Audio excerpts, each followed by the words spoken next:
morning, Peter. Indeed, it's quiet outside here. Lutuli House, the headquarters of the ruling party in South Africa. It's very much quiet. It's a normal Wednesday morning here, downtown Johannesburg. There aren't many people, as we have seen in the past. When Julius Malema came here for the hearing, there were a lot of people outside the Lutuli House. There was pandemonium, we know, but today it's quiet. We did not even see a group of people trying to make a protest of some kind. Nothing. Even the police, they're not out here as big as they were in the past. We've seen one or two police vans obviously trying to maintain security, but it's not as hectic as it has been previously. And also inside, we've seen a contingency of the media here coming from even outside the borders of this country. International media is here to witness really the Youth League making its formal announcement in terms of how they're going to respond to the rulings that have been made by the National Disciplinary Committee of the ANC. What is the next step now for the ANC Youth League? Where do they go from here? Is it the beginning of the end of Julius Malema's political career? All those kind of questions now will be answered here. We'll get a sense of where the ANC will be going. I'm going to so that I finish this speech within an hour, and I'm not in competition with those who gave the longest speech in press conferences.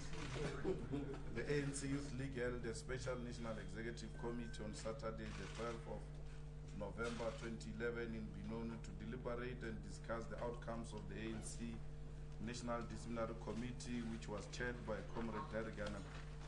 The NEC of the ANC Youth League totally disagrees with and rejects the basis upon which the leadership of the ANC Youth League was convicted, and also disagrees with the unreasonable and unjustifiable sanctions given. Below, we provide the basis upon which the ANC NDC outcome are rejected, and this will be the foundation of the ANC Youth League appeal to the National Disciplinary Committee of Appeals. The first point, predetermined outcome and composition of the NDC.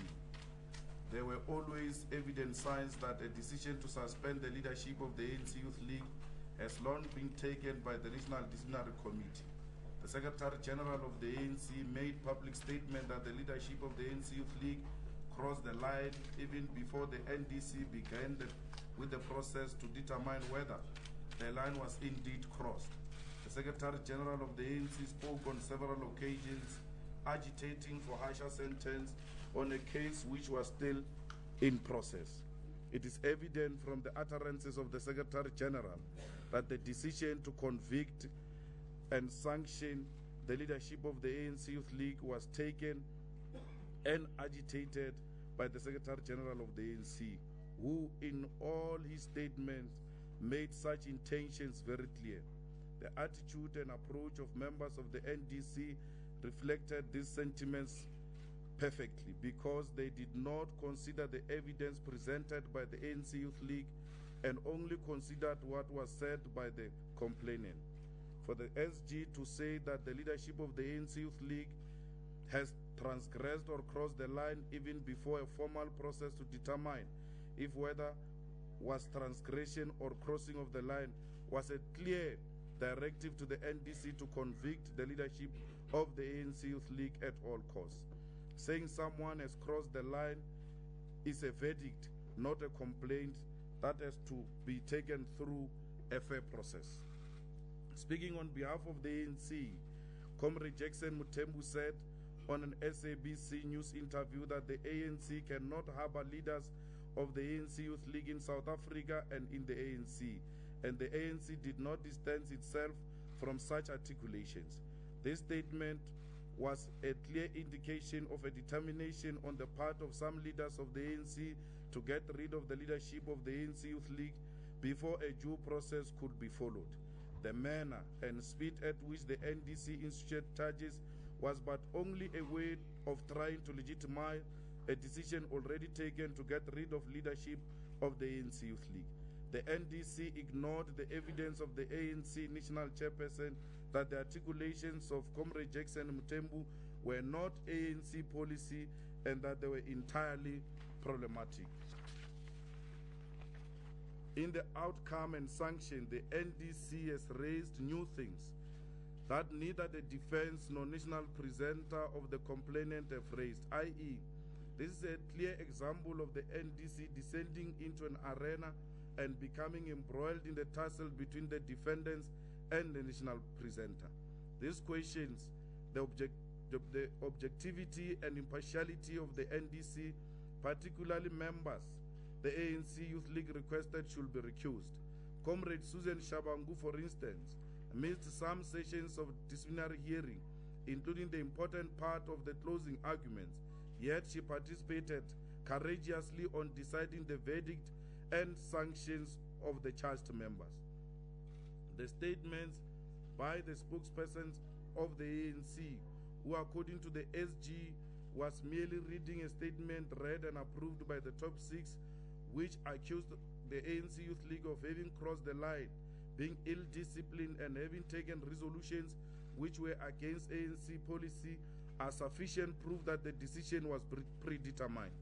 In the light of this statement, including the statement of the SG of the ANC, Comrade Gwede Mantashe, when addressing Food and Allied Workers Union Conference, that we will be tough. That was a clear indication that the decision to punish members of the Youth League was long taken outside the NDC, and the NDC as a way to give the decision of some of the officials some legitimacy. Comrade Gwede Mantashe testified that the decision was taken by a majority of officials, but refused to mention how many. He admitted, though, that 2 officials were not present, that Deputy President Malema Motlanthe and Treasurer General Matthew Posa.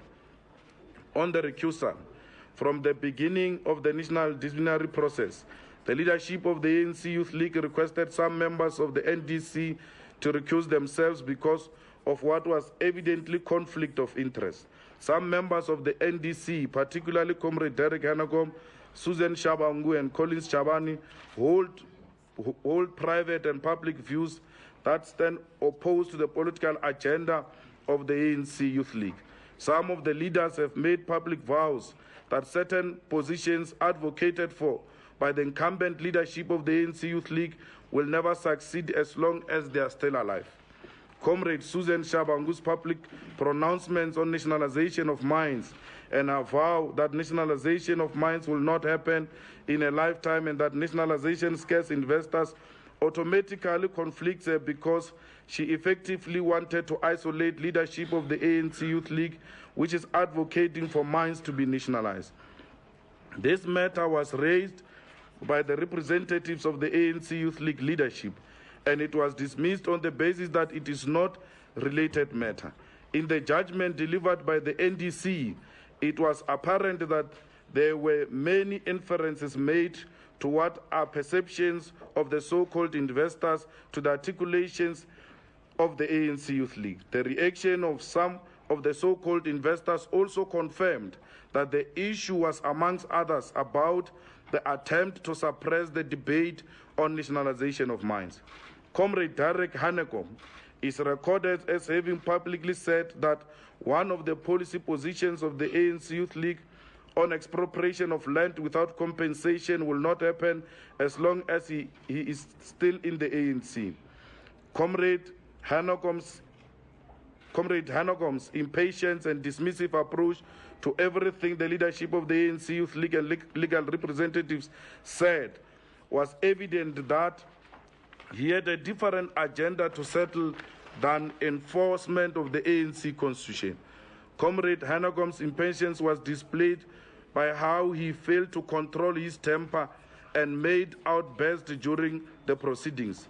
At some stage, he apologized for his conduct, and the legal representatives of the Youth League leadership placed it on record that his temper and outburst confirms initial call that he should recuse himself. Comrade Collins Chabani recused himself in the previous appearance of the president of the Youth League before the NDC on conditions which were given to him. How he refused to recuse himself this time around is not understandable because there is no change of anything between the last DC and the present DC in terms of issues raised during the previous DC. The possibility that these members use the NDC to settle political scores and suppress dissent is very high, because some of the NDC members did not attend the actual presentation of closing arguments, yet partook in the process of giving verdict and sanctions to the leadership of the ANC Youth League. The principle of recusal of members whom the defendants are not comfortable with in any disciplinary process is sacrosanct and cannot be undermined for whatever reason. The insistence of these members to remain in the NDC, even when evidence was presented that they are conflicted, confirms that they wanted to utilize the disciplinary process to settle political scores and suppress dissent. This is despite the fact that the section 25.2A and B says discipline in the ANC shall not be used as a means of stifling debate or denying members their basic democratic rights, or be instituted as a means of solving private problems or as a means of interfering in the private lives of members where the norms of the organization are not directly affected, unless such conduct itself constitutes a violation or an offense affecting the organization. The unconstitutional complaints.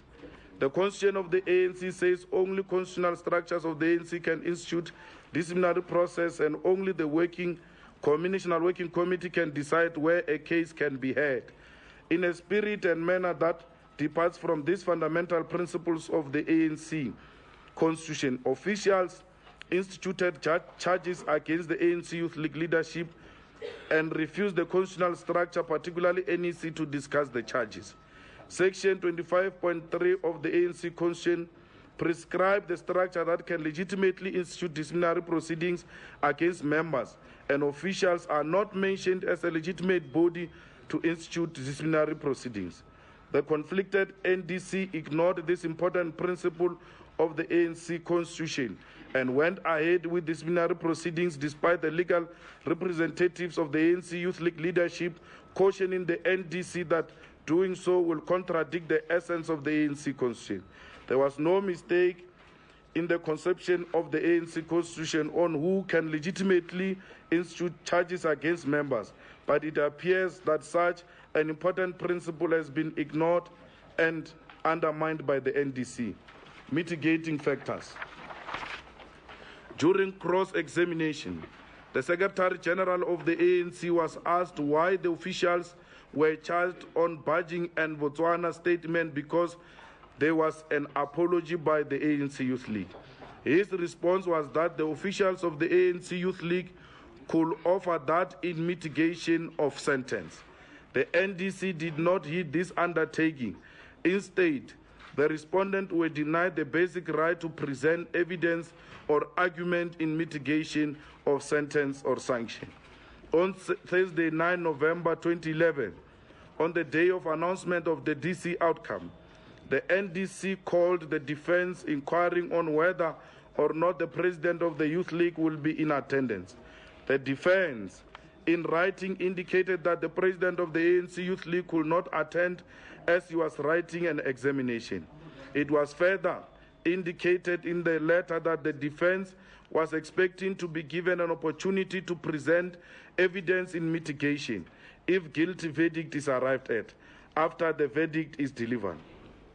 Beside the letter and promise made by Secretary General Comrade Gwede Mantashe under cross-examination, it is well established in any civilized country that every person, including the most hardened of criminals, once found guilty in any forum, before sanction or sentence is meted out, the accused respondent shall be given an opportunity to present evidence in mitigation. This is the most basic and fundamental right that cannot be denied to any person.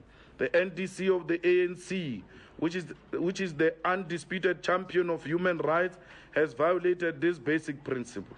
It is unthinkable that the conference delegates who adopted the ANC Constitution could have even imagined that it could be used as a draconian fashion. This raises many suspicions and questions around integrity and legitimacy of the process. Why and what informed this hurry, we don't know. Does this not fuel the rumors that some did not want some leaders of the ANC to emerge or be re-elected in the 24th National Congress? Will these charges have been brought if the president of the Youth League had not been elected in the previous Youth League Congress? Misrepresentation of the ANC Youth League Constitution. The ANC National Disciplinary Committee verdict and sanction kept on making reference to an outdated section 11.2 of the ANC Youth League Constitution Code of Conduct, amended and adopted by the 23rd National Congress of the ANC Youth League. That outdated and old section of the Constitution reads as follows: a person who has been found guilty by an ANC disciplinary proceeding resulting in the imposition of penalty of suspension, temporary forfeiture of membership rights, or expulsion, such penalties shall have the same application in all structures of the ANC Youth League. Section 11.2 of the ANC Youth League was amended and adopted by the ANC Youth League 24th National Congress to read as follows, not the outdated version: a person who has been found guilty by an ANC disciplinary proceeding resulting in the imposition of penalties of suspension, temporary forfeiture of membership rights, or expulsion, such penalties shall be subjected to internal inquiry by the corresponding disciplinary structure of the ANC Youth League. This amendment happened in June 2011 24th National Congress of the ANC Youth League in response and reaction to branches, regions, and provinces of ANC, which at times suspend and expel members of the ANC Youth League from the ANC with vicious intentions of removing them from the ANC Youth League. The ANC Youth League Constitution, which the NDC relied on, is an outdated constitution, and we are still unaware why the ANC did not use the latest version of the ANC constitution, which has got a detailed code of conduct and clear rules and regulations of discipline as amended and adopted by the 24th National Congress of the ANC Youth League in June. Because the ANC Youth League Constitution compels the ANC Youth League corresponding disciplinary structures to subject the conviction by the ANC into internal Youth League inquiry, and therefore, on this matter, the National Executive Committee of the ANC Youth League will determine whether there is a basis for such an inquiry. Inconsistency of discipline. The sanction or sentence of Comrade Floyd Shibambo and Cindy Somagata is out of guilt with established principles of punishment. Both comrades are first-time offenders. However, when the sanctions were meted out, Comrade Floyd's membership was suspended for 3 years, while Comrade Magata's membership was suspended for 2 years. This reveals the witch hunting that was spoken by senior leaders of the ANC and members of the NDC. Comrade Floyd Shibambo is an employee of the ANC Youth League. The NDC has charged and found Comrade Floyd guilty of 2 charges. One of the charges Comrade Floyd was found guilty of relates to a statement issued by the ANC Youth League. Comrade Floyd was not the author of the statement, but a contact person on that statement. His name appeared on the statement by virtue of his position as an employee spokesperson of the ANC Youth League. You do not have to be elected to be a spokesperson of the ANC Youth League, or ANC for that matter. And the ANC Youth League retains the right to decide on who to employ in various responsibilities and functions. For this reason, Comrade Floyd Shibambo remains the employee of the ANC Youth League as head of communication and spokesperson until the National Executive Committee of the ANC Youth League decide to retrench him. Representative capacity. The conviction of the ANC Youth League president are on the basis of the statement of the ANC Youth League National Executive Committee, which he did not read out to the media, but only responded to questions about it in the presence of all NEC members. The first NEC meeting press statement was read out by ANC Youth League Secretary General Sindiso Makata, and that was the statement of the ANC Youth League. The ANC press statement in response to the ANC Youth League NEC statement acknowledged that the statement was an ANC Youth League statement and not President Julius Malema's statement. In giving evidence, all witnesses that came on behalf of the complainant admitted that the statement issued by the organization are organizational statements and not individual statements. But the NDC went ahead to isolate the president of the Youth League from the NEC statement and convicted him on what the ANC Youth League collectively said should be articulated publicly. The fact that the president of the Youth League was charged for a National Executive Committee statement read by the Secretary General of the ANC Youth League confirms that the motives for the charges are not as a result of violation of ANC constitution as claimed in the charges. Media campaign. Throughout the hearing, the NDC and spokespeople of the ANC continue to issue misleading statements and interviews with clear intentions to discredit the leadership of the ANC Youth League in public. This is despite the ANC constitution saying that only the outcome of the process will be communicated. Even after the public communication of the outcome, members of the NDC continue to leak misleading information with a clear purpose and intention to discredit witnesses who came to testify for the leadership of the ANC Youth League.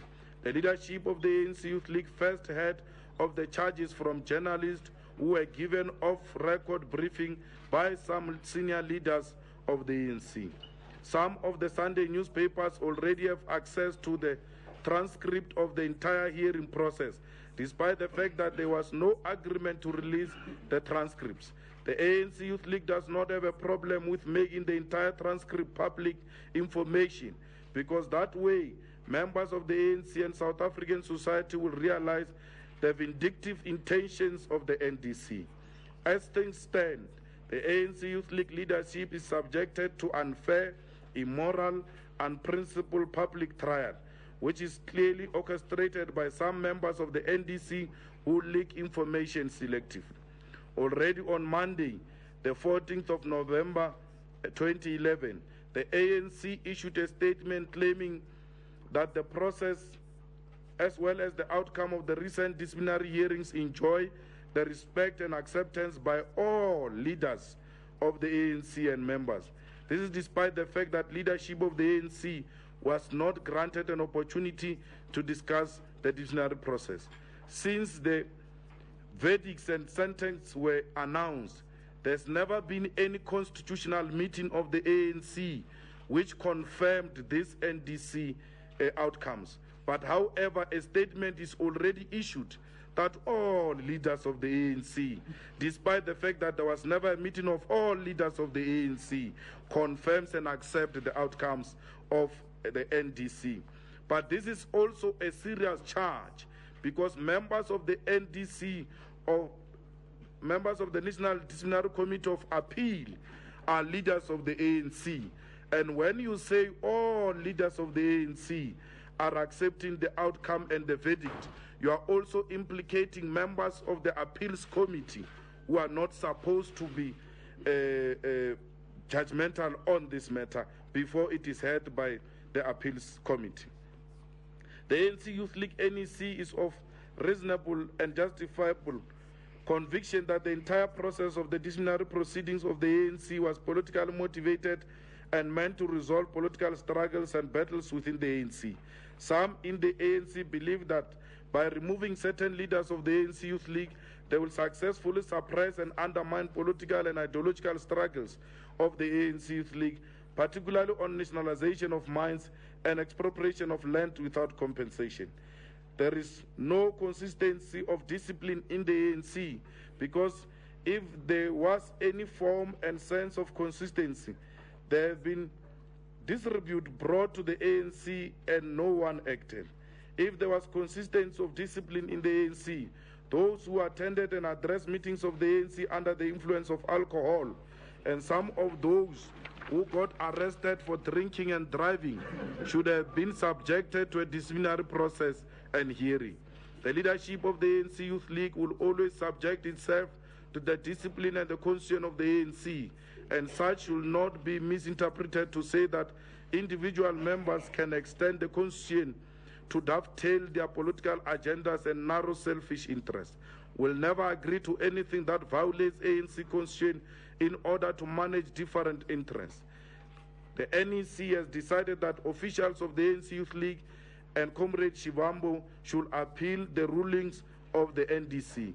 The NEC wishes to assure the members and supporters of the ANC Youth League that nothing in the arguments of the NDC is unanswerable, and that on appeal, the arguments of the NDC will be dealt with, including its main argument that institution of the proceedings by the official was justifiable under the ANC constitution because officials are not a structure. The 52nd National Conference of the ANC in Polokwane rejected the notion that officials are a structure when discussing the issue of 50-50 women representation in the NEC and other structures of the ANC. Should the views of the conference delegate be preferred over those of less than 6 NDC members, as should obviously be the case, then all charges will be nullified because all charge sheets make it clear that the charges were instituted by the national officials exercising their right under the Rule 225.3. The rule does not confer such a right on national officials, sometimes still referred to as the top 6 in the ANC or top 5 in the ANC Youth League. As a discipline force, the ANC Youth League will follow all the internally available remedies afforded by the ANC Constitution and the Constitution of the Republic of South Africa, which was also mainly crafted by the ANC. The immediate task is to ensure that our right to present mitigation circumstances is immediately restored, and either by nullifying the entire proceedings or at worst remitting the hearing of mitigation to a properly constituted NDC. This call is made against the background that the ANC Constitution clearly provides for appeal against conviction or sentences.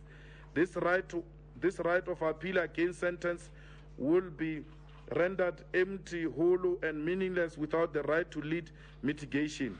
Elsewhere, the ANC Constitution says that a member may appeal 14 days after the date of sentence. This also shows that a separate sentencing procedure is envisaged after the date of conviction. The wisdom of the conference delegate who decreed this very clear and specific safeguards must be assumed and taken for granted by all who believe in democracy and the pontent that slogan that says the people shall govern. In any event, even apartheid courts, which sentenced Nelson Mandela and Comrade Solomon Mahlangu, granted those heroes their right to lead evidence in mitigation, albeit not listened to. Even Eugene de Kock and Yalus Walus were offered this right. What logic would inform Comrade Derrick and members of the NDC to deny such a basic right under the ANC Constitution, even if that Constitution was silent on this question, which is most certainly not? Certain basic rights, such as the right to call witnesses, to cross-examine the other witnesses, etc., are so basic and fundamental that they need to be spelled out. They can only be excluded clearly and if the Constitution has got such intention. Even so, such an exclusion will offend against Section 34 of the South African Constitution. We call on all those who love democracy and are not fearful of dictatorship to support, in principle, the ANC Youth League petition to be offered the right to mitigation before such harsh punishment can be implemented, because this has potential to create wrong precedences in society. This should be so even in the unlikely event that convictions could be sustained on appeal. Only the willfully blind can believe that this matter is purely about discipline and not intended to settle political scores or stifle debate, especially prohibited by Rule 25.2 of the ANC Constitution. Our principal aim, therefore, is to bring home the reality that solution to those political problems do not lie in the NDC but in a proper political solution, which must be sought as between the complainants and the respondents. Anything else will result in the disintegration of our beloved organization, which is the last hope for the majority of our people who remain in economic bondage even after the attainment of political freedom and the vote. The ANC Youth League will be going to the 53rd National Conference of the ANC, and even before that will continue to advance the following issues: economic freedom in our lifetime, organizational autonomy, generational mix, the demand for the opening of a succession debate, nationalization and expropriation of land without compensation, the African agenda including the situation in Libya, Ivory Coast, Somalia and Botswana, corruption, abuse of state institutions as a tool to silence legitimate dissent, the demon of tribalism, unity and discipline during build-up to the Mangaung Conference in 2012, organizational renewal for the second century of the ANC. There can be no shortcuts such as high-handed disciplinary punishments to resolve real political problems. 2012 should mark an unprecedented overview and rebirth of our ANC to raise the challenges of this and future generation of South Africa and the African continent as a whole. The leadership of the ANC Youth League would like to thank all people who assisted and gave us support thus far. We thank our representative, Comrade Patrick Mchaulani, Comrade Dalimpov, and Comrade Clifford Mutsepe. We also thank many advocates and senior counsel who gave advices and showed interest to defend justice and fair process in the ANC, but could not actively participate due to other commitments. These are the cadres who chose to defend principle against stress that they will not get work from government and other public institutions. We want to thank all comrades who came in as witnesses to come and defend principles of the ANC and its relation to the ANC Youth League. The following comrades played critical role and we want to salute them: Comrade Winnie Mandela, Comrade Tokyo Sewale, Comrade Figile Mbalula, Comrade Samani Saul, Comrade Rapu Mulegan, Prof. Kesla Nkondo, and Comrade former SG Vuiswa Tulela, and all those who gave useful inputs and advices on how best we defend the African National Congress. We also want to thank fearless fighters and forces for progressive change who are not easily intimidated by anything that seeks to undermine the African National Congress. We want to thank members and structures of the ANC, ANC Youth League and alliance partners who stood firm and openly supported the ANC Youth League leadership during these difficult times of political persecution. The message of support we received from traditional leaders, church leaders, non-governmental organizations, international and global progressive organizations, and individuals are highly appreciated. Most importantly, members and South African society who openly associated with the struggle for economic freedom in our lifetime are highly appreciated. We would like to assure you all that our struggle will never be undermined. Victory is certain. In the 100 years of existence of the ANC, there has been more crucial time to defend our organization. In the 100 years of the ANC, there's never been a more crucial time to defend our organization, its constitution and its membership. The unfolding new struggle for economic freedom demand of us to stay resolute and unshaken. Our battle cry is unban the Youth League, defend the voice of the voiceless. Thank you. Thank you very much, Comrade President. I hope I'm less than 1 hour. No, you were in 32 minutes, so... That was a statement there from the ANC Youth League President Julius Malema. The ANC Youth League definitely not happy then with last week's decision by the National Disciplinary Council to suspend the league's leadership. They accuse the NDC of violating basic rights of the respondents. Dr. Petrus Krokamp from the University of Johannesburg is in studio with us. Dr. Krokamp, your initial reaction to what you heard? Well, I got the feeling of almost like Julius Malema is committing suicide. This is he was put out in the cold by the NDC's verdict, and this is such a chaotic statement. It's such a brutal attack on the ANC, and I think the ANC has over the last 6 weeks and even 2 months politically matured. The whole discourse around the survival of South Africa and the political economy of South Africa has matured a lot more with Trevor Manuel's National Planning Commission, etc. And this sounds so 1970s, so old that, and he's pretty much offended virtually everybody that will have to hear his case in the appeals committee today. So I think that it's almost like a political suicide that he has committed, I think. Let's take a look at some of the things that he said. I mean, he said he rejects the basis of the NDC, how it was constituted. He says that it was unconstitutional, and the composition of the members. Let's look at that argument as a beginning. If you move on, if you go to the appeals committee, he will have exactly the same problems, because Trevor Manuel has spoken out against what he's done in the past and specifically mentioned that he has a, well, call it a dislike for the discourse that is followed by Malema. And the same with Jeff Radebe, who is rather close to the president. So I think he's going to find exactly the same problems when he goes to the appeals commission. I think his problem is just that there's very, very few friends left in the ANC for him. All right, he talked about there being a predetermined agenda. He cited statements that were made in the media.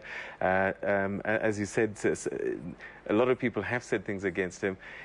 Does he have an argument, though, that maybe there might be I think he's some conclusions? He may have an argument in various cases. The one is that surely this is political. This is not a court case. It's not something before the Constitutional Court. Surely there is something political about it. But it can't be otherwise. If you make certain statements, it will become controversial. It will be in the public discourse, and then there may be a legal process. And I think that's what he's talking about. So I think the second thing, if we have time, is that one can refer to where they also may have a case, is that when they talk about officials, I think if this thing goes to court, or this matter goes to court, it may be well effectively argued that the officials do not constitute a very specific constitutional institution within the ANC. The officials are the top six. We refer to them in general terms. But it is, they are not, there's no reference to them being allowed to lay such charges. All right, let's go back to the press conference that's being held at Luthuli House and listen in on some of the questions that are being put to the Youth League President, Julius Malema, and what his responses are. Let's take a listen. That you've been running of nationalisation, economic freedom, etc. And do you think perhaps it would be better if you resigned to allow the Youth League to continue, or do you think you needed to pursue this economic freedom campaign? Let's take the last question from BBC and then we'll answer it. Nelson Ngozi, BBC. Mr. Malema, are you concerned that you may be locked up or arrested in relation to the investigations that are being conducted by the Hawks and other state units? And how far is the investigation as far as you are concerned?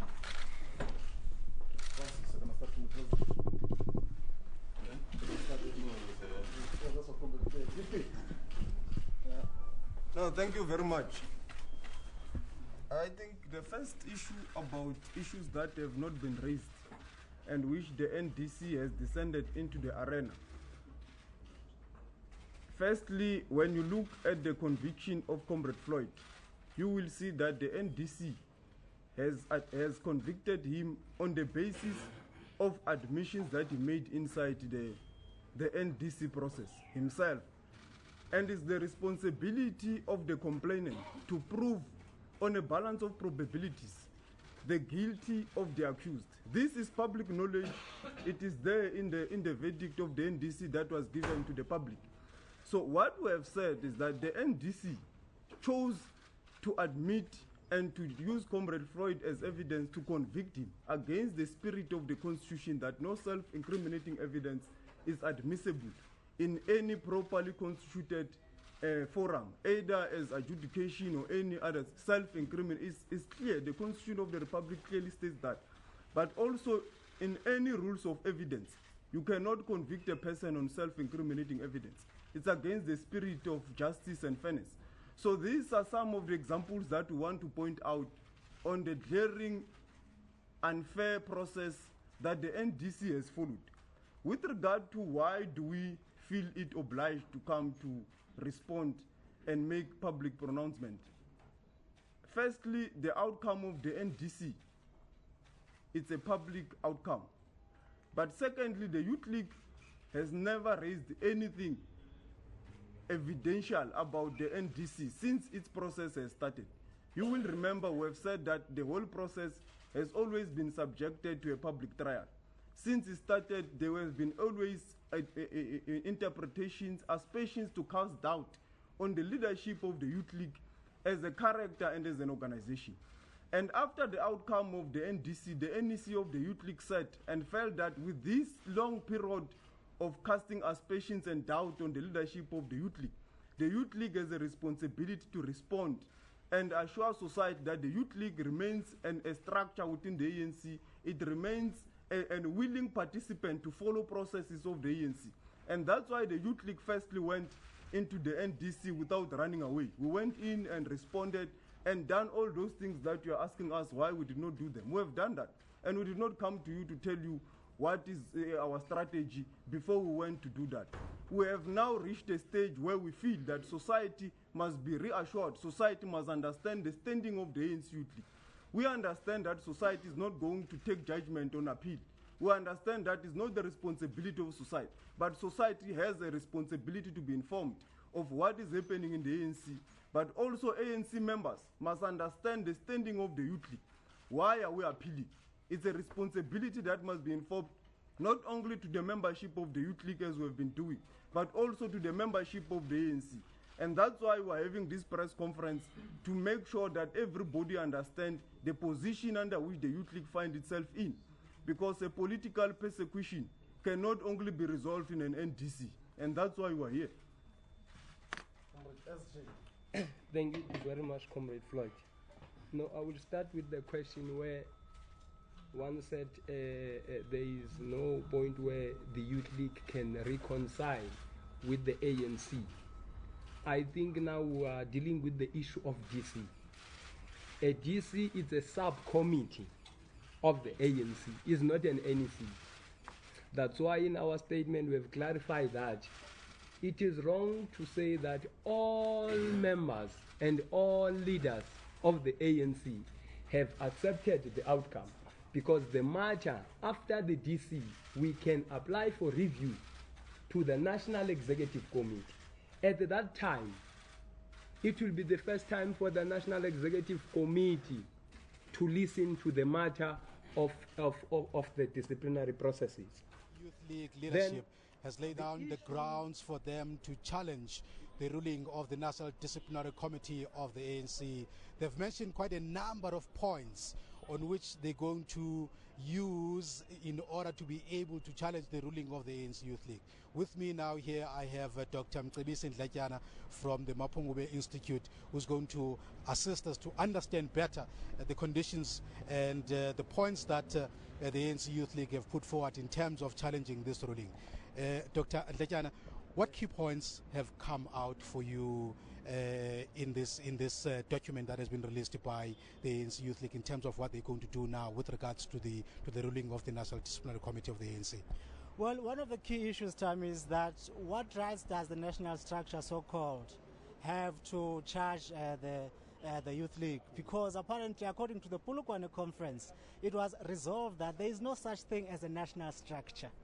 That was a conference resolution, apparently to some reports, and perhaps the ANC might have to go back there and check this out. So it would seem that if indeed there is no national structure, then it would mean that these charges are invalid. And another contentious issue is that it has now emerged that Malema and Matthew Posa were not part of the so-called top six that decided on this. So in the absence of two critical members of the so-called top six, how valid then becomes that decision? So these are some of the solid technical issues. Another issue, for instance, that they raised is that one of the clauses that the DC referred to was amended this year by the Conference of the Youth League. So the Constitution of the Youth League. That yes. So in referring to that clause, they were referring to an old clause. They didn't consider the updated new version. So then it means that to some degree they disregarded the ANC Youth League. So there's a constitutional issue that they need to look at. And there's another issue of inconsistency. And this is where really the ANC suffers from, is that there's lack of credibility, that people seem to be out to get others. Malema was saying there have been members of the ANC who came to meetings drunk, apparently. Members who were arrested under the influence of alcohol, and yet they never had charges preferred against them. So it goes back to the issue of consistency. If you want to address discipline, therefore, that has to apply across. And this is the critical issue that emerged out of Polokwane, that some of those are seen to be lacking credibility. They seem to be wanting to get rid of some leaders. So the question is, how then does the ANC restore this credible process? That's the main question. But another major complaint from the ANC Youth League is that this ruling of the NDC seemed to have been predetermined because of the statements that have apparently been made by some leaders of the ANC. There is that issue. You see, if you have questions around the constitutionality of the process, therefore you would necessarily have suspicion around everything else that is said, because these young chaps critically believe that there's a witch hunt against them. So where there is suspicion, you've got to act in a way that minimizes that suspicion. So in this case, it seems to have been, even before charges were preferred, members of the so-called national structure were making statements saying these boys have crossed the line. So Malema was saying they were basically announcing a verdict even before they laid the complaint. You know, so there are issues of procedural accuracy and the soundness and the lawfulness of everything else. Well, it seems it's going to be very, very difficult now within the ANC as it moves beyond this stage with regards to the challenge that Malema seems to are putting to the Youth League. Why do you question us? Why are we coming to public? Because we are accused public. And in this statement, we are making, a point that there is a concerted effort to trial the leadership of the ANC Youth League in the media. So that's why we're coming here to clarify certain things. So it is our right. We are an organization. Unlike other organizations, we respect our National Executive Committee. We are not quick to respond. We wait and go to a broader meeting of the collective leadership for the wisdom and the mandate of that leadership.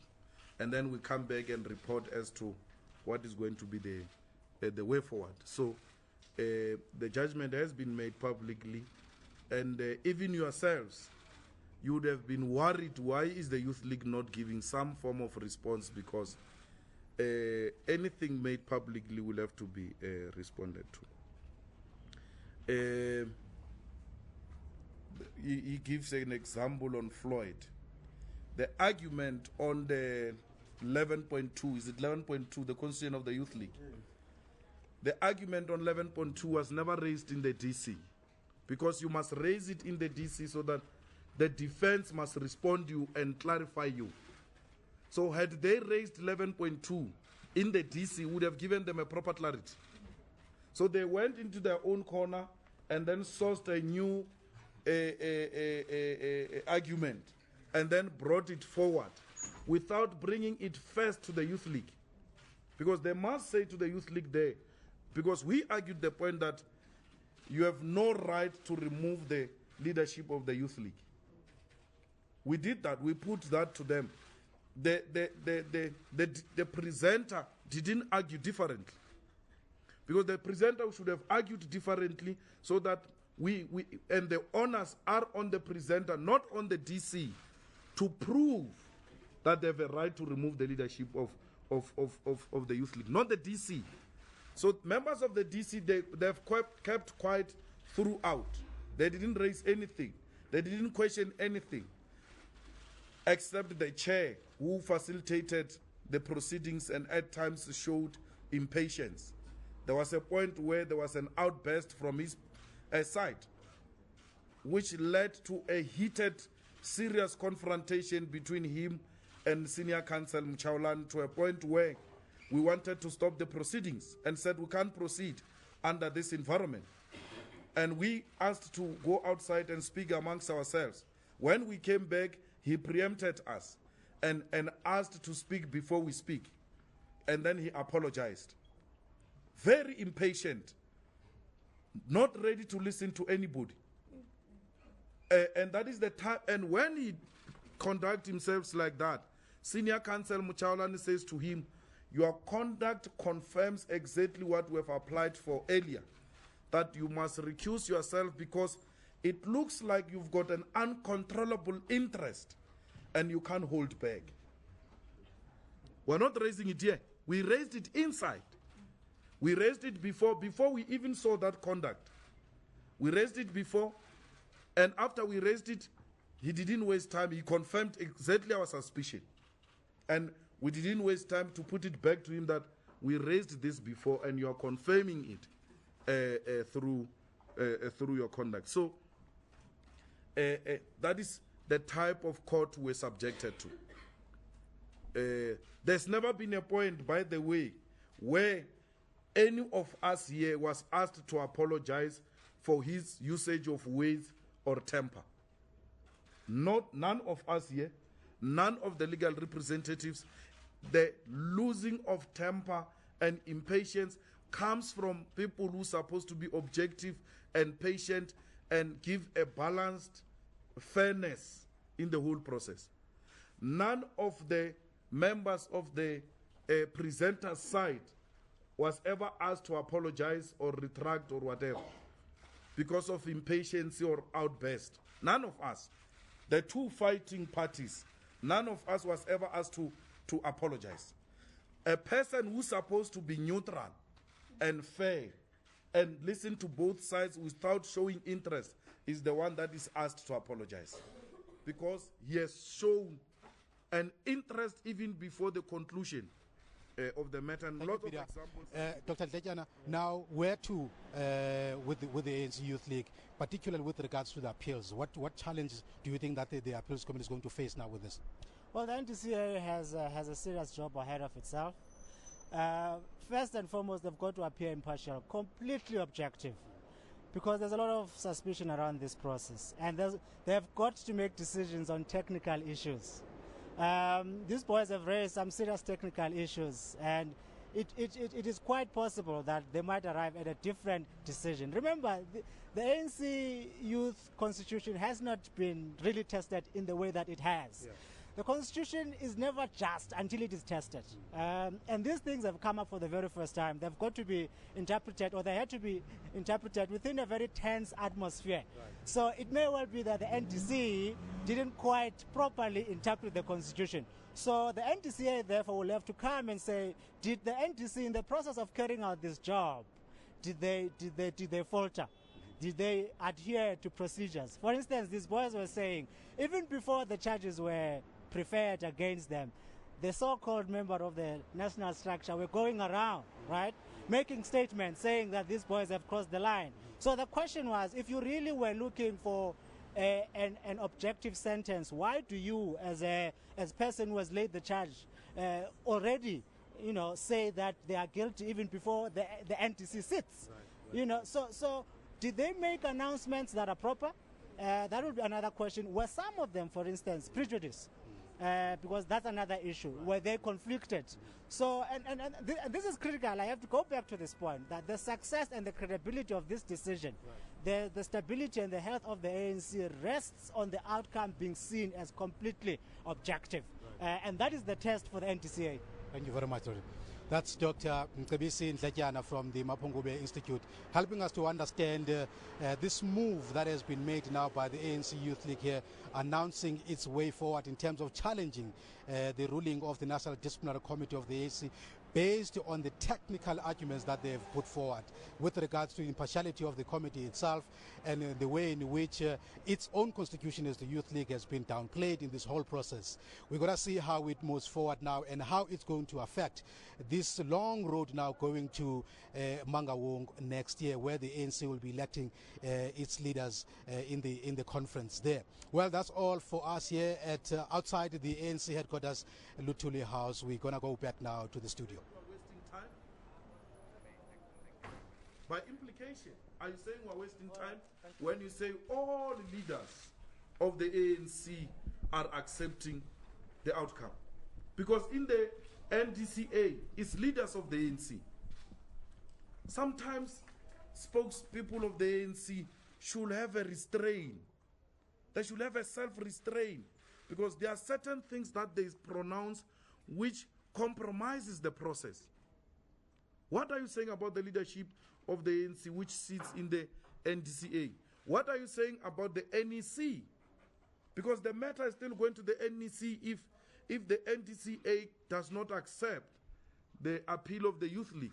Then the Constitution still makes an option of review by the NEC. You are already saying those leaders have accepted the outcome. When you say all leaders of the ANC have accepted the outcome, are you saying we are wasting time? It means you are undermining your own internal processes of the ANC. You can't make such a statement. Even if you are tempted to do so, you can't make such a statement. The leadership of the ANC must be given an opportunity to reflect on this matter through the NDCA, through the NEC. Again, you are bordering on predetermined outcome when you say all leaders of the ANC. And there's never been an NWC since the verdict and sentencing. There's never been the National Executive Committee of the ANC. So what instrument do you use to determine if all leaders of the ANC have accepted the outcome? President Zuma's G has covered that. President Zuma is the president of the ANC. I don't have to have feelings for him. I don't know what feelings mean. Feelings. Feelings. I must have feelings. I can't. It's not going to happen that. I have no feelings for President Zuma. I don't have feelings for President Zuma. I have no feelings. My relationship with President Zuma remains a political relationship. And it has got nothing to do with feelings.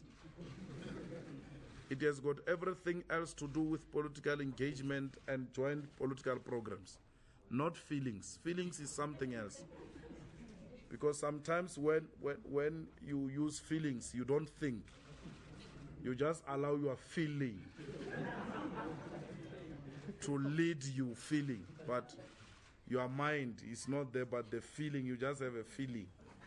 So politics requires a proper analysis of a political environment, time and space, and the balance of forces, and whether the leadership of the ANC indeed is politically willing to carry radical programs to change the living conditions of our people. Political solution is the only solution. There is no any other solution. Court is not even a solution. What is a solution is political solution. We are political formations. So there can never be any other solution. And political solutions are found in complex situations and difficult environments. And the ANC is known of emerging much stronger in difficult situations. And the ANC has always found solutions to difficult situations. I didn't hear the other one saying I must resign. There was something about resign. She was saying, why don't you resign or something? I was asking whether this appeal doesn't detract from the Youth League's programs and whether you considered resigning to allow the Youth League to continue with the program undisturbed. I just want to know if you've considered that option. The DC has taken a lot of time away from the programs of the Youth League. And once you sit in offices going through DC processes, you don't have time to be working on the ground and selling the agenda of the Youth League. Resigning is not an option. I must be fired. Resigning is not an option. Because it's not only me, it's the whole leadership. It's all charged. So it means they must all resign. And if they resign, there will never be any other leader of the Youth League. Because when you come as a leader of the Youth League to advocate for radical politics, you are going to be referred to this generation. They've started the way you are starting. You want to follow them. So to save many generations, we have to soldier on in defense of the autonomy of the Youth League and its leadership, and the right of the membership of the Youth League to choose their own leaders. We must defend that. Because if we resign, then this Youth League is going to become a desk. Yes. The whole verdict actually reduces it to a desk. There is a point where Derek says we are formed for public relations. That's not our role. We are not for public relations. We've got a critical political role to play in the life of the African National Congress and the life of the South African society. So we're not going to be reduced for a desk. Can you fetch tea for us then? Can you bring this paper? No, that's not our role. Then let's go home. Let it be made clear, I will never lead an organization which is toothless. You can't even say anything.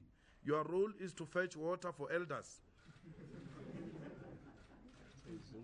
No, we can't. We are refusing to do that. We are refusing to do that. We are a radical and a militant voice. It doesn't start with us. It started from the founding generation in 1944. When you want to destroy this Youth League because you are irritated by Malema, then you are wrong. You are destroying the legacy of Nelson Mandela and O.R. Tambo. Even Dr. Kuma at that time, when he was highly irritated, when the Youth League told him, you are not the next president, we are going to remove you. Even when he chased them away, he has never reduced them to a desk. He subjected their views to the Congress. Dr. Kuma didn't want a militant program of action, but he couldn't suppress the Youth League and suspend their leaders so that when they arrive in the Congress, they are not there to articulate their program of action. He allowed them space, even though he was not happy with their program of action, he allowed them space to go into a Congress and present their program of action, which ultimately became the ANC program. Here, but now we've got history to learn from here. We are not a new people who are engaging in these militant programs. They are not solved through this way. They are not. They are resolved politically. That's what we are saying. Let's engage. Let's find each other politically. If nationalization is a problem, leave the branches of the ANC to reject it. Don't suppress it. If expropriation of land without compensation is a problem, leave the membership of the ANC to resolve it. Don't suppress it by suspending leaders and suspending the ANC Youth League. The Youth League is banned. I'm not going to resign. I'm inspired by fearless Nelson Mandela and courageous Chris Hani and Peter Mugabe. Suspension for 5 years is much better than 27 years in jail. Why didn't Madiba resign even when he was in a difficult position like that? 27 years in prison, 5 years of loitering in the streets. Why must I resign? Why must I resign? I will never resign. There is nothing painful. There is nothing personal. There is nothing painful. Even if I'm on the streets for 5 years, I will come back after 5 years and continue with that struggle for the economic emancipation of our people. People say we won't go to the ANC January 8. Even if appeal is resolved before the January 8 of the ANC, I will be there. I'm a supporter of the African National Congress. I'm not a suspended supporter, I'm a suspended member. Now I will revoke supporter status and I will go and sit with supporters on the grandstand. That's where I belong. I'll go sit on the grandstand. I will receive the centenary message of the African National Congress in Mangaung. My blood is black, green, and gold. I will never form a political party. Neither would I take a posture that seeks to oppose the African National Congress. I will never do that. I will die ANC. I don't need a card to be ANC. I'm born African National Congress. I will die African National Congress. And everything else that the ANC does or organize, which involves supporters of the ANC, I will be there. I will never burn the ANC material in my house. That material will remain. And I will continue to wear that material as a supporter of the African National Congress.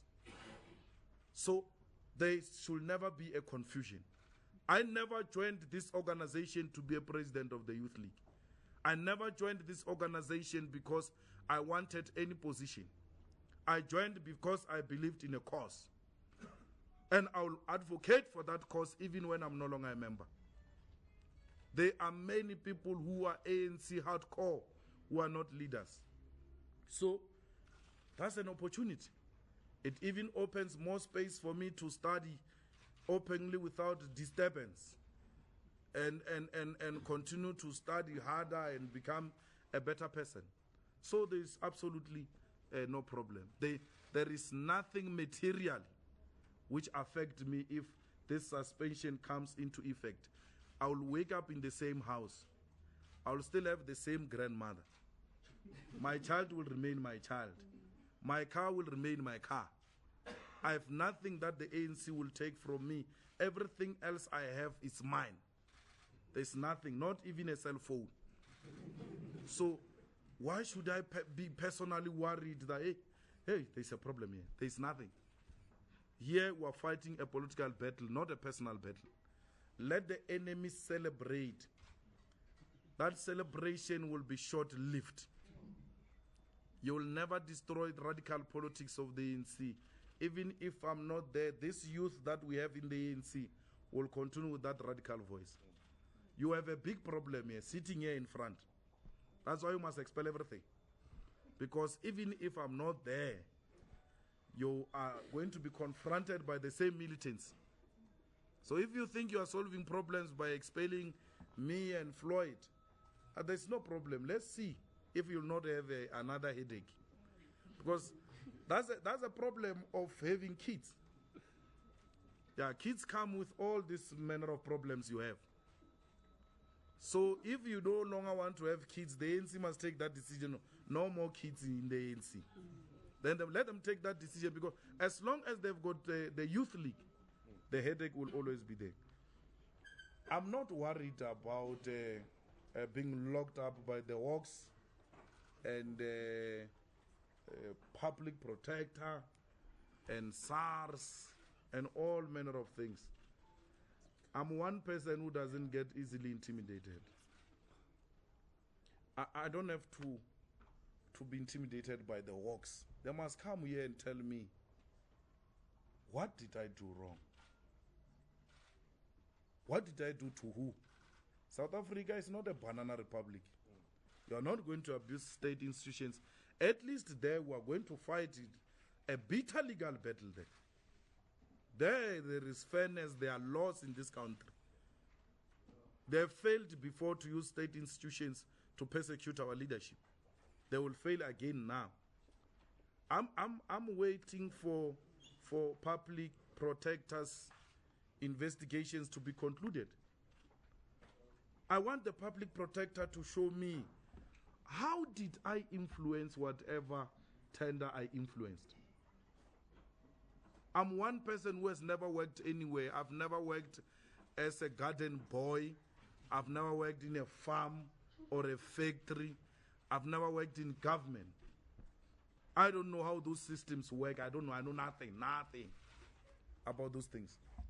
So I don't know, even when I start to influence, where do I start? Do you start with awarding committee or bid committee or what, I don't know.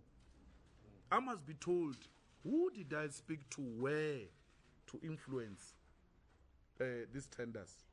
I must be told. I'm still waiting for City Press to give me the receipt of 200,000 and snapshots of the SMSs. I'm still waiting. You accused me that I was given a bribe of 200,000. You have never shown anybody. Later on, you came and said, no, that 200,000 was deposited by Lisiba Gwangwa. If it was deposited by Lisiba Gwangwa, then it means it's my money. Because I'm a shareholder in that company through the trust. So you are concerned about my money. You call that a bribe, my money. No. I must be told, I must be shown. I have no problem. Let me tell you, I'm happy with people who reported a case at the police station that there is a problem, Malema got a bribe and all that, because when there is corruption, it must be reported. I'm very happy, because then it's going to give us an opportunity to know where this money comes from. Who are these people who say they have been paying me bribes? Let the court help me find out those people. I want to know those people. I also want to know those people. I've never taken anybody's money. The problem I have is that these people who are pursuing me, who are differing with me politically, they have a problem because I've never went to them and asked for anything. I've never asked to be anything in government, neither did I ask anybody a tender. And they're asking themselves, how does he survive this one? Because they are used to people coming to kneel down before them and ask, Chief, food at home, Chief. I'm not going to do that. I'm not going to do that. Even under these circumstances, I will never go to anybody's house to go and beg, membership, sorry, Chief. I didn't mean this. Who? What, Chief? You can do whatever you want to do, Chief. Go on. I'm not going to anybody's house. Nothing. I'm not going anywhere. I remain a member of the ANC until the appeal is concluded, and I'm not going to beg any individual for forgiveness. I have no intention to do that. Let them. I'm not vacating any office. I'm a president of the Youth League, elected by the youth of the ANC, and the youth will decide. It's never elected by any disciplinary committee. I was elected unopposed by a conference of 5,000 delegates, the biggest ever in the history of the Youth League. Not elected by some few people. So the youth will decide. The constitution of the Youth League says when there is such a sentence, the youth must be given an opportunity to make a decision. Let that right of the youth be defended by all. Let that right of the youth be respected. Why is the youth of South Africa undermined easily like that? You make a determination about the leadership of the youth without the voice of the youth. And you want that youth to respect that outcome. Let the youth have an opportunity to give their voice. Let's respect the voice of the youth. So that's the call. If I was elected through those processes, I would be at home by now. But the youth have said to me in their NEC meeting, you remain where you are until we tell you what should be the next move. So I remain the president of the Youth League. And all of us here remain in our position, including the Secretary General. That's where we are. And this is not defiance. This is in line with internal processes of both the ANC and the ANC Youth League. So the Constitution is there to protect members. Whether, even if you are in a hurry, the Constitution will make you slow down. Hey, wait. This is how things are unfolding. We are swimming nicely now to the 14th day. Swimming, we are not driving. We are not flying, swimming nicely, slowly. To the 14th day, we are taking our time. We are enjoying our rights as members of the organization. And that 14th day is on the 24th of November or something like that, yeah, whatever the date. So who are going there will appeal. There's no problem. So the walks and all that, I have no nightmares. I have no, you know,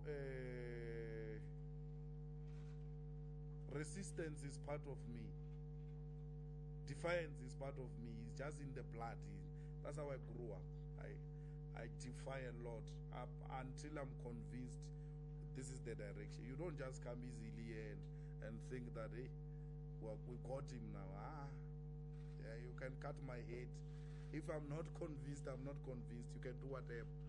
Let them lock me up because they are pursuing political agenda. I don't care. I'll go to prison and come back. I'm not a coward. I'm not scared of jail. If they want to lock me up for the political views I have, masquerading as corruption and all that, let them do it. I have no problem. I will go to prison. I will come back. Not even jail doors will stop the ideas we are advocating for. Let them lock me up. But they should be careful to build a different person in me through their actions. Because sometimes they think they're destroying a person only to find that they are building a different kind of a leader for this country. So let them go on. I have no problem. I'm still 30 years old. 5 years, I'll be 35. I will not even be at 40 where lives begin. I'll be at 35. I'll still be playing. So you can see it's well calculated. 5 years, 35 will be out of the Youth League. Give him 5 years, boom. 5 years. When he comes back, he must not be in the Youth League. This once, 3 years, 3 years, 3 years. What is 3 years? It's a term of office. In 3 years, they can't do anything. Their term of office is 3 years. That 3 years suspended sentence is their term of office. In 3 years, those who work here, they must just come and receive salary. And then those who don't work here, they must go to NEC meetings to sleep in hotels and get food. You announce anything from that NEC, then your 3 years is going to be referred to. Hey, Chief, you forgot 3 years. So they're effectively suspended. There's nothing they can do. Even when you read the statement of the Youth League, reading the statement of the Youth League, you are charged for that. I don't know if there's no charge which will follow after this. There is a logo of the Youth League. It's purely written Youth League statement. You are charged for that. It's not Malema statement. Youth League. This man here is going to be fired, my daughter, fired for his name to appear in the statement as a contact person. The statement is written there, issued by ANC Youth League, contact person Floyd Shibamu, fired for doing his work. If he doesn't allow the media to contact him, he's going to be fired. Yeah. Because he will not be performing his duties. He performs his duties, fired. You don't perform, fired. We don't know now what they want. Chromium shot. You see? I am charged for African agenda. I'm charged for African agenda, which is in that statement. Those of you who have that statement is there. The first NEC statement of the Youth League. That statement says there has been a decline of African agenda since the departure of President Mbeki. That sentence is not read by me. It's read by the Secretary General. The only thing I do, I answer a question to elaborate further on that statement. The person who read that statement is not charged. The one who answered the question, why did you answer? Charged. The Botswana paragraph is in the statement of the Youth League. I did not read that paragraph. It was a common cause in the DC, both the presenter and the defense, that this paragraph is not said by Malema, it's in the statement. It was read by Magata. Magata is not charged for that paragraph of a command team to Botswana. What. I am charged for responding a question asked on the statement read by Magata, which has got the same issues. The one who reads the main content, no problem. The one who answered, come here. Yeah. Julius. That's what they are doing.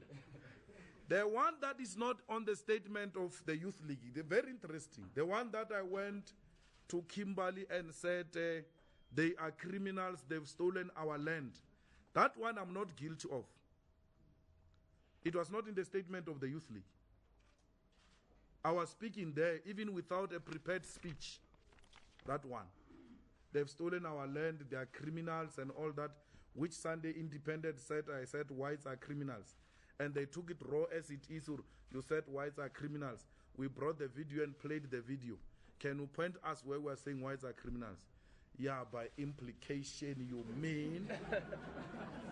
Because they took raw the journalist story, put it into a charge, as is in the Sunday Independent, without verifying the facts.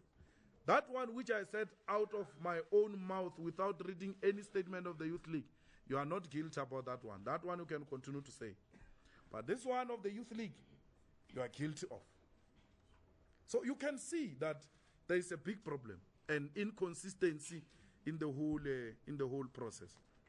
So that's where we are going to appeal this matter, and we are going to work and continue our program as the Anc Youth League. Thank you very much, President. I think that there's clarity in terms of issues. Unless if there are burning questions, let's make them two. So that There are many. It's become what? It's become what? Hey. That's why you can ask the question. No one from Tony Champs asked. KFM, you can ask the question. You? Where are you from? Visit the other. Where are you from? Fralans. No, that's why you can ask a question. And then you? Yes, you can ask a question as well. And then it will be the last question. No, you've asked the question already. You can ask again. Yes, you can. You asked, BBC have asked. This times you can ask. And then we'll take those 5 questions. We don't want to stay here for a very long time. Yeah. All these leaders are going to be available for inquiries afterward. We're going to give you the statement and contact person, contact numbers of everyone. Contact numbers of everyone so that we avoid being charged for being contact people of the Youth League. Who's starting? It's you. Spusi Songalo, Sunday Times. Mine is a clarity-seeking question. President Malema, you were saying that ANC SG Gwerimantashe said during the DC that it was the majority of the ANC officials who pressed the charges against the Youth League. And then you went on to mention the Deputy President Mutlande and Treasurer Matthew Posa. Are you saying that they were not party to that decision to charge the Youth League? Question number 1, 2. My name is Tausho Lemashao. I'm from Kaya. I would like to, on a clarity-seeking question, divisions within the leadership of the ANC Youth League post the announcement of the sanction. It has been widely reported, as you may know. In a clarity-seeking question, would you confirm or deny that, amongst others, that the TG Bulemabi did not want to appeal as per some of the reports that came out, and that some leaders felt that they cannot go down for one individuals? And they said that the second question would be about, has President Jacob Zuma contacted you post this announcement of the sanction at all? Yes, Chip. From Business Day. I would like to know, is the Youth League happy with the composition of the appeals committee, or do you intend maybe requesting some of the members to recuse themselves? Mr. Malema, you say the enemy should celebrate for now. Who exactly is the enemy? Follow up to your feelings on President Zuma. You've clarified that part, but my question is, you used to wear T-shirts bearing 100% Zuma. Politically, are you still behind Zuma? And my second question, how confident are you in a manner that the NDCA could rule in your favor? Not just you, but everyone. Well, thank you very much. That was the question we're going to take later on and everything. So it's not true. You've never seen me wearing such a T-shirt. So you're making an unfounded allegation. It's not true. President Zuma is supported by the Youth League as the current sitting president of the ANC. And that's where it ends. We'll decide when the time is right whether there is a need for President Zuma to continue or not to continue. Let's deal with the recusal when we arrive at that moment. What is the other one? Contested? Let's take this one on appeal. Officials majority.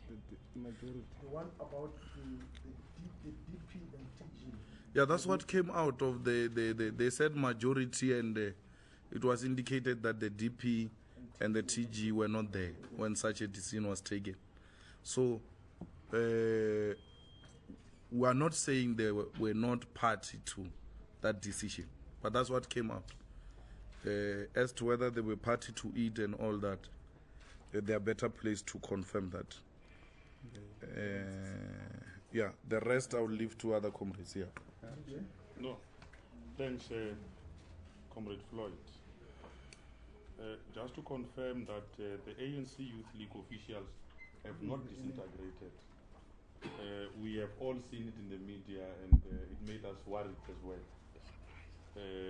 We're a little bit surprised because these officials have stood together even on the hardest of decisions.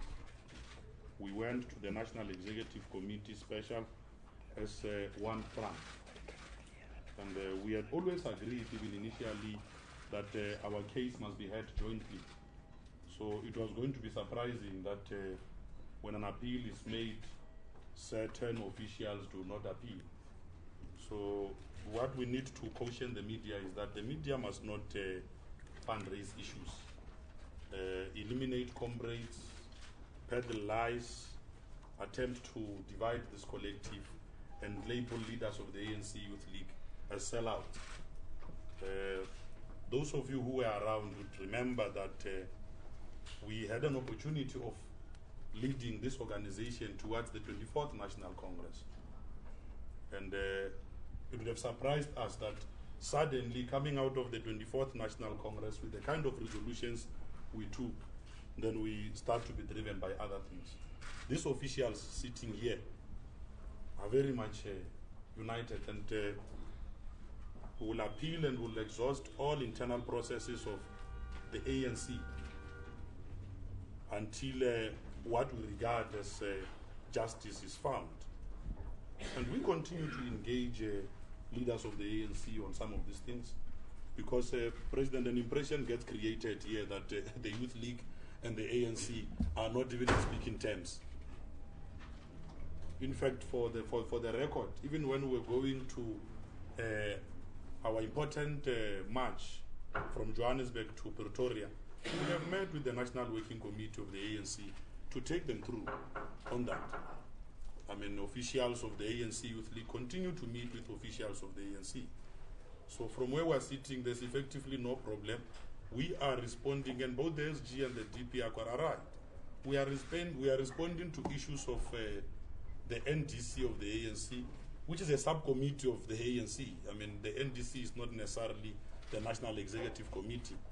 That is why, if we go to the NDCA and we still feel that there's a need for us to proceed, we'll still continue until a review is sought at the National Executive Committee. We are not going to retreat, and we are not going to be sidetracked by some issues that are being raised in media quarters of where we stand as officials of the ANC Youth League.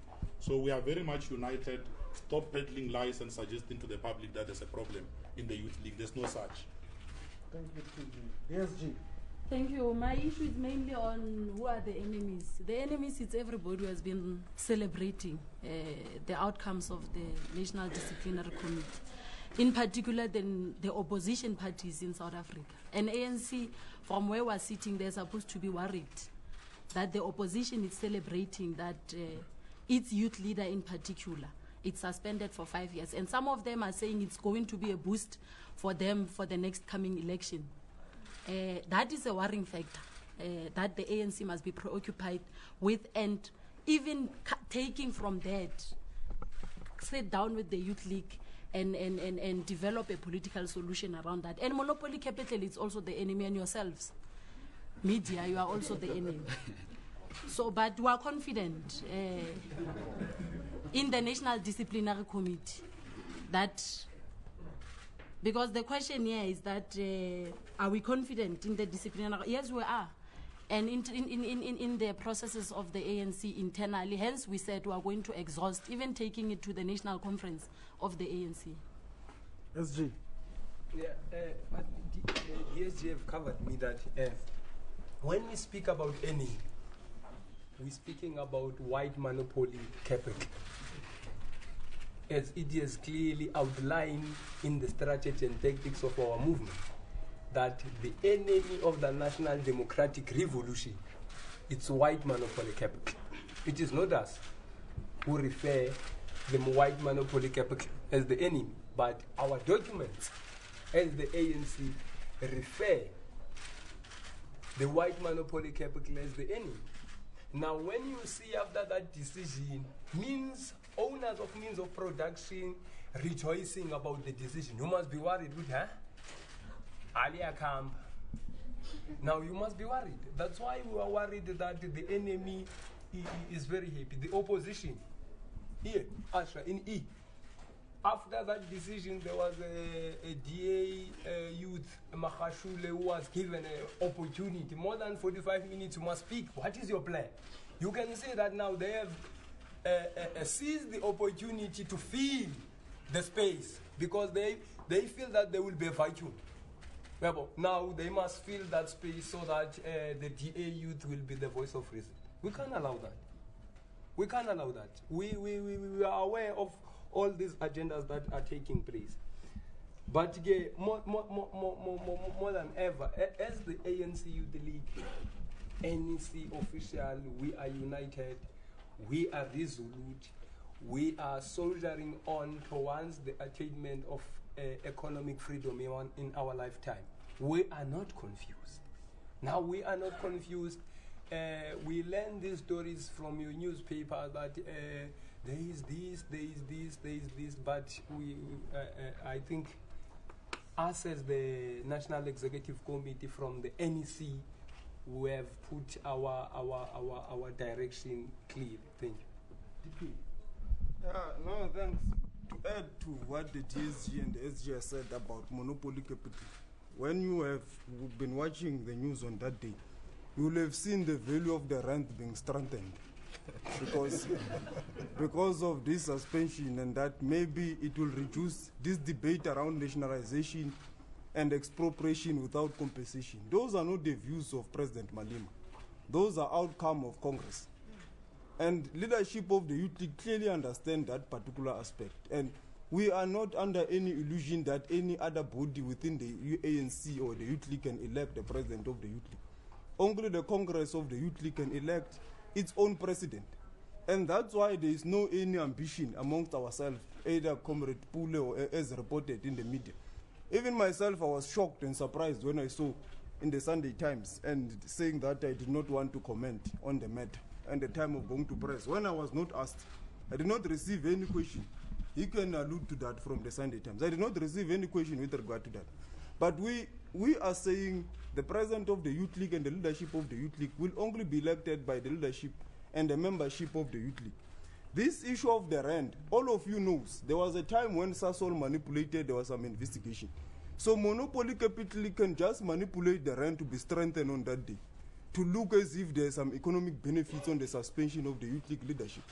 We're all aware, we know that these things can be manipulated.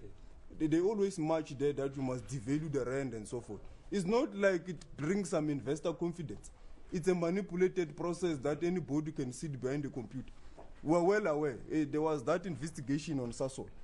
These are the issues that we feel that it's a responsibility of all South Africans to understand the stand of the Youth League and all leaders of the Youth League that is not only standing on behalf of its youth and on behalf of its membership, but it has got a responsibility to generate views and to bring confidence into society. And as the Youth League, we remain very confident and we remain unshaken on the program of action for economic freedom in our lifetime. Yeah, but that's to deal with the divisions in the Youth League, which we don't know about, and ambitions. You see, we live in a real world. And you can't take it away from people that when there is a possibility of a president of the Youth League being suspended or removed, what could be a possible solution? That you can't take away. And the membership of the Youth League should be offered that opportunity to make such reflections. Because at the ultimate end, if everything else doesn't go our way and we are suspended, the Youth League will have to have a president. And that president must be elected by members.